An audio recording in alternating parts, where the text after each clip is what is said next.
શર્મા ગુજરાતમાં સતત 5મા દિવસે ઠંડીનું જોર યથાવત છે। 6.8 ડિગ્રી સાથે નર્મદામાં સૌથી વધુ ઠંડી। ગુજરાતમાં શિયાળાએ ભૂક્કા કાઢી નાખ્યા છે। સતત 5 દિવસથી ઠંડીનું જોર યથાવત છે। મોટાભાગના શહેરોમાં તાપમાનનો પારો 13 ડિગ્રીથી નીચે પહોંચી જતા ગુજરાતીઓ થરથર ધ્રુજી ગયા છે। સાથે જ બરફીલા પવનોથી લોકો ઠરી ગયા છે, જેના કારણે આખું ગુજરાત જાણે હિલ સ્ટેશન બની ગયું છે। આખો દિવસ વાતાવરણ ઠંડુગાર રહેતા લોકો ગરમ કપડામાં લપેટાઈ રહે છે। રાજ્યમાં છેલ્લા 3-4 દિવસથી ઉત્તર તરફથી બરફીલા પવન ફૂંકાતા વાહન ચાલકોની મુશ્કેલી વધી ગઈ।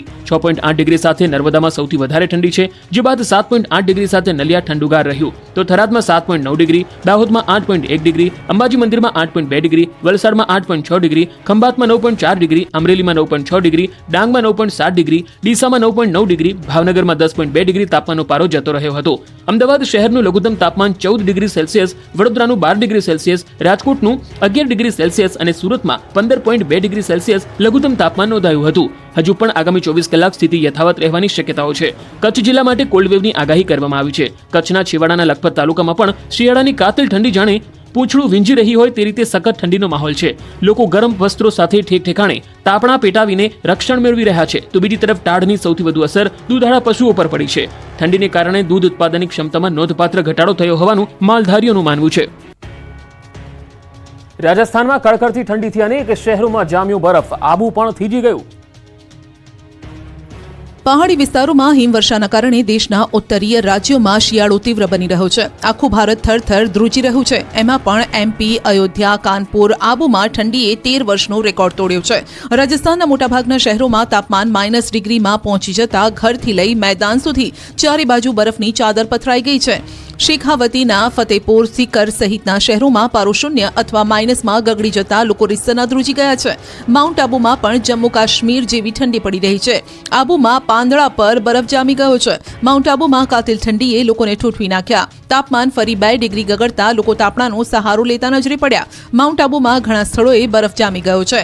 મેદાની વિસ્તારોમાં પણ બરફની ચાદર જોવા મળી। આ તરફ ઠંડીની મજા માટે મોટી સંખ્યામાં લોકો આબુ તરફ ઉમટી પડ્યા છે। પ્રવાસીઓને માઉન્ટ આબુમાં હાલ હિમાચલ અને કાશ્મીર જેવા વાતાવરણનો અનુભવ થઈ રહ્યો છે। હોટેલો પર અને રસ્તા પર પ્રવાસીઓ બરફ સાથે આનંદ માણી રહ્યા છે। રાજસ્થાનના ઝુંઝુનુમાં છેલ્લા 4 દિવસથી ઠંડીનું જોર યથાવત છે। સતત ઠંડો પવન ફૂંકાતા ઠંડીમાં વધારો થયો છે। હવામાન વિભાગે 19 ડિસેમ્બર સુધી કોલ્ડ વેવની આગાહી કરી છે। સતત શીત લહેરના કારણે લોકો ઠંડીથી બચવા માટે તાપણાનો સહારો લઈ રહ્યા છે। જરૂરી કામકાજ વગર લોકો ઘરની બહાર નીકળવાનું ટાળી રહ્યા છે। ઉત્તર ગુજરાત યુનિવર્સિટીમાં દારૂ પાર્ટીને લઈને કોંગ્રેસના ધારાસભ્યએ પોલીસને ગાળો આપી। એનએસયુઆઈના કાર્યકરે પોલીસને માર્યો તમાચો। પાટણ હેમચંદ્રાચાર્ય યુનિવર્સિટીની બોયઝ હોસ્ટેલમાં થયેલી દારૂની મહેફિલને લઈને મામલો બિચકાયો હતો। પોલીસ ફરિયાદ કરવાની માંગ સહિતના વિવિધ મુદ્દાઓ મામલે વિરોધ પ્રદર્શન કરવામાં આવ્યું। પાટણ જિલ્લા એનએસયુઆઈ અને પાટણ કોંગી ધારાસભ્ય કિરીટ પટેલ યુનિવર્સિટીમાં ભૂખ હડતાલ પર ઉતર્યા હતા। शिक्षण के धाम में अल्कोहल मैदान में ना नारा साथ उत्तर गुजरात यूनिवर्सिटीમાં ઘૂસ્યા હતા, જ્યાં પોલીસે ગેટ બંધ કરી દેતા ધારાસભ્ય અને એનએસયુઆઈ કાર્યકર્તાઓનું પોલીસ સાથે ઘર્ષણ થયું હતું। મામલો વધુ ઉગ્ર થતા ગાળાગાળીના દ્રશ્યો સર્જાયા હતા। મામલો એટલો ઉગ્ર બની ગયો હતો કે એનએસયુઆઈના કાર્યકરે પોલીસે તમાચો મારી દીધો અને જેને લઈને કડકડતી ઠંડીમાં વાતાવરણ ગરમાયું હતું। ધારાસભ્ય રીતસરના દાદાગીરી પર ઉતરી આવ્યા હતા। પોલીસ અને કાર્યકર્તાઓ વચ્ચે ઝપાઝપી થઈ હતી। કુલપતિની ચેમ્બરમાં ઘૂસીને કડક ચેતવણી આપીને ધરણા પ્રદર્શન પર તેઓ બેઠા હતા। ભૂખ હડતાલ પર બેસતા પોલીસે ગેટ બંધ કરી દીધો। પોલીસે ગેટ બંધ કરી દેતા એનએસયુઆઈના કાર્યકર્તાઓ અને પોલીસ વચ્ચે ધક્કામુક્કીના દ્રશ્યો પણ સર્જાયા હતા અને જે બાદ કુલપતિએ મુખ્યમંત્રી, ગૃહમંત્રી અને એસપીને રજૂઆત કરતા આ મામલો થાળે પાડ્યો હતો। ધારાસભ્ય કિરીટ પટેલની ભૂખ હડતાલ સમેટાઈ હતી। એચએનજીયુ દ્વારા મુખ્યમંત્રીને પત્ર લખાતા ધારાસભ્ય કિરીટ પટેલ અને એનએસયુઆઈ કાર્યકરોની ભૂખ હડતાલ સમેટાઈ છે। મામલો થાળે પડતા ધારાસભ્ય કિરીટ પટેલે જણાવ્યું કે અમે આવતીકાલે ગૃહમંત્રી અને શિક્ષણ મંત્રીને મળવાના છીએ। આ બાબતે કાર્યવાહી નહીં થાય તો આગામી સમયમાં ગૃહ સચિવ અને રાજ્યના પોલીસ વડાની કચેરીમાં ભૂખ હડતાલ કરીશું। સુરતમાં ભર શિયાળે રોડ બેસી ગયા, ભૂવાઓમાં ખાબક્યા નિર્દોષ લોકો। જુઓ સુરત મનપાની બેદરકારીનો નમૂનો। સામાન્ય રીતે ચોમાસામાં ભૂવા પડતા રોડ બેસી જવાની ઘટના બને છે, પરંતુ સુરત મનપાના પાપે ભર શિયાળે રોડ પર ભૂવો પડ્યો છે। આ વખતે સુરતના કાપોદરામાં રોડ બેસી ગયો। કાપોદરા મેઇન રોડ પર ભૂવો પડ્યો। અચાનક જ ભૂવો પડી જતા અનેક વાહન ચાલકો પરેશાન થયા।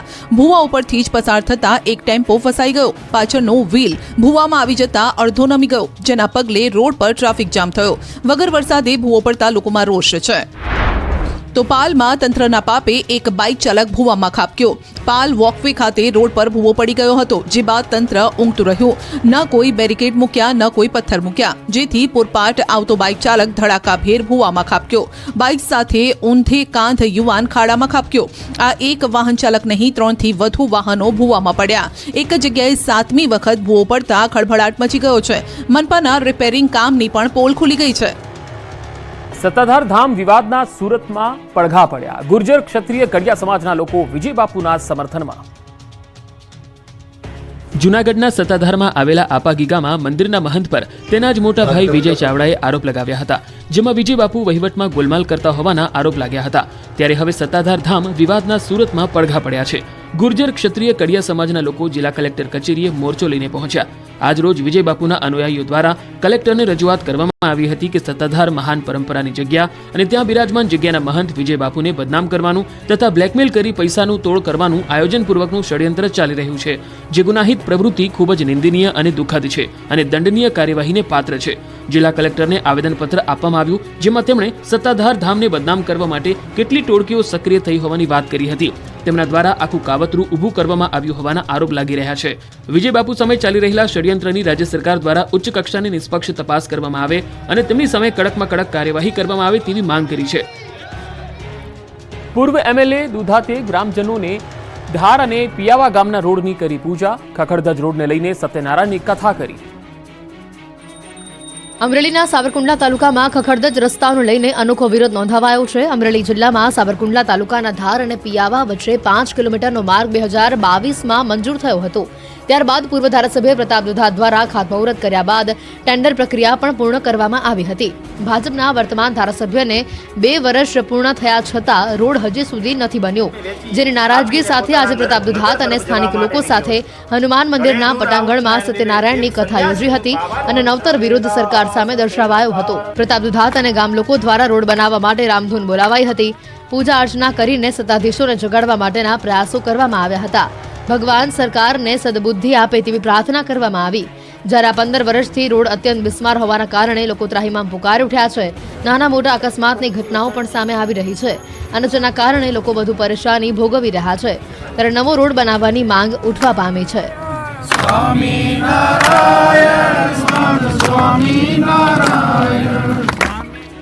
મોરબીના બેલા ગામના લોકો અસામાજિક તત્વોથી ત્રાસી ગયા. કલેક્ટર અને પોલીસને આવેદનપત્ર આપ્યું. મોરબીના બેલામાં અસામાજિક તત્વોના ત્રાસથી ગામના લોકોએ કલેક્ટર અને પોલીસને આવેદનપત્ર આપ્યા. બેલા ગામની આજુબાજુના અસામાજિક તત્વોનો ત્રાસ હોવાની ગ્રામજનોએ ફરિયાદ કરી. ગામમાં આડેધડ દબાણો કરીને નોનવેજ અને દેશી દારૂના અડ્ડાઓ ખડકી દેવાયાની પોલીસને ફરિયાદ કરાઈ. સ્થાનિકોએ કહ્યું, અસામાજિક તત્વો ગ્રામજનોને લૂંટીને ધાકધમકી આપે છે અને ગામમાં ગેરકાયદેસર દબાણો પણ ખડકી દીધા છે. સ્થાનિકોએ પોલીસને કાર્યવાહી કરવા 7 દિવસનું અલ્ટિમેટમ પણ આપ્યું છે. જો પોલીસ એક્શન નહીં લે તો ગ્રામજનો જાતે કાર્યવાહી કરશે તેવી ચીમકી ઉચ્ચારવામાં આવી. ત્યારે સમગ્ર મામલે મોરબી તાલુકા પોલીસે જુદી જુદી ટીમો બનાવી આગળની કાર્યવાહી હાથ ધરી છે. નવી જંત્રી અનુસાર જમીન સંપાદન કરવા ગાંધીનગરમાં ખેડૂતોની રજૂઆત. એક તરફ નવી જંત્રીનો બિલ્ડરો વિરોધ કરી રહ્યા છે. નવી જંત્રીની રામાયણ ચાલી રહી છે અને ત્યારે નવી જંત્રીના સમર્થનમાં આવ્યા છે હવે ખેડૂતો. નવી જંત્રી અનુસાર જમીન સંપાદન કરવા ગાંધીનગર જિલ્લાના ખેડૂતો માંગ કરી રહ્યા છે. ભારતમાલા પ્રોજેક્ટ અંતર્ગત અમદાવાદ થરાદ એક્સપ્રેસ હાઈવે માટે જમીન સંપાદન કરવામાં આવી રહી છે. ત્યારે નવી જંત્રીનો અમલ કર્યા બાદ જમીન સંપાદન કરવામાં આવે તેવી માંગ સાથે ખેડૂતોએ કલેક્ટરને આવેદનપત્ર આપ્યું. સાથે જ જૂની જંત્રી મુજબનું જાહેરનામું અને નોંધ રદ કરવા માટે ખેડૂતો માંગ કરી રહ્યા છે. ખેડૂતોએ નવી સૂચિત જંત્રીને આવકારી છે અને સાથે જ બિલ્ડરના વિરોધને ગેરવ્યાજબી ગણાવ્યો છે. જો કે નવી જંત્રી અનુસાર જમીન સંપાદન નહીં કરાય તો આંદોલન કરવાની પણ ખેડૂતોએ ચીમકી ઉચ્ચારી છે. ઊંઝા એપીએમસીમાં વર્ચસ્વ માટે મતદાન પૂર્ણ. આવતીકાલે સસ્પેન્સ પરથી ઉચકાશે પડદો. એશિયાના સૌથી મોટા યાર્ડ પૈકીના ઊંઝા એપીએમસીની ચૂંટણી યોજાઈ. ઊંઝા એપીએમસીની ચૂંટણીમાં ભાજપના 2 જૂથ વચ્ચે રસપ્રદ જંગ જામ્યો.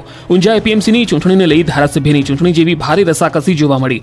કુલ 14 બેઠક માટે 36 ઉમેદવાર વચ્ચે યોજાયેલી ચૂંટણીમાં મતદાન કરવા મોટી સંખ્યામાં ખેડૂતો અને વેપારીઓ પહોંચ્યા હતા. વહેલી સવારથી મતદાન કેન્દ્ર પર મતદારોની કતારો લાગી. એપીએમસી સંકુલ ખાતે કુલ 3 બૂથમાં 15 અધિકારી અને 5 રિઝર્વ એમ કુલ 20 અધિકારીની આગેવાની કુલ 14 બેઠક, જે પૈકી ખેડૂત વિભાગની 10 અને વેપારી વિભાગની 4 બેઠક માટે સવારે 9 વાગ્યાથી મતદાન શરૂ થયું હતું.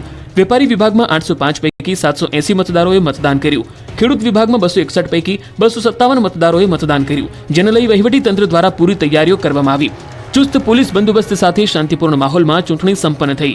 ઊંઝા એપીએમસીની ચૂંટણીને લઈ એપીએમસી સંકુલ ખાતે લોકોના ટોળે ટોળા જોવા મળ્યા. નોંધનીય છે કે પૂર્વ ચેરમેન દિનેશ પટેલ ખરીદ વેચાણ સંઘની મંડળીમાંથી બિનહરીફ થયા છે. હવે આવતીકાલે કોઈ ઊંઝા યાર્ડ પર વર્ચસ્વ જમાવશે તેના સસ્પેન્સ પરથી પડદો ઉચકાશે.